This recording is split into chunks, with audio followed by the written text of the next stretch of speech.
First time we're seeing that kind of expression. I think in 2016, it was very clear that we didn't want armed police security at the polling station, but it does reflect a certain concern about the prospect of violence on election day. And I think that it's coming up now. It's an opportunity for us to look at it very carefully and see what is the best way to ensure the security or to make sure that people can feel safe at the polling station, but also ensure that we do not, in solving that problem, we don't create opportunities for violence to happen. Because having armed guards there, if you have a low skirmish and unfortunately something happened, there could be a discharge of weapon.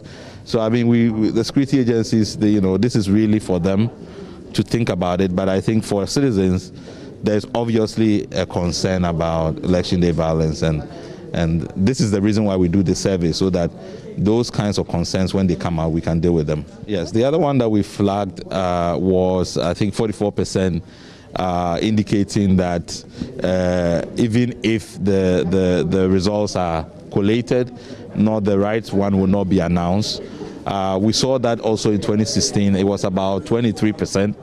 So it's obviously gone up, which suggests to us that there's still a lack of understanding of the electoral process and the transparency around it. That is a signal to NCC, the Electoral Commission, that the results collation, the results transmission, results announcement process, we have to do a lot of education around it so that people can understand the process and exactly what is going to happen, so that they are not basically sort of swayed by misinformation, which can happen on election day, and particularly during the period of collation. What has happened, and we saw that also in 2016, is that in the post-registration period, once people have gone through the registration period and feel satisfied that they have registered and they have their names on the register roll, they feel more confident that the EC has the capacity to deliver clean elections. So I think that's more based on experience, but it also suggests that there are people who still feel that whatever the EC did, there might be other forces or other people who try to manipulate the system.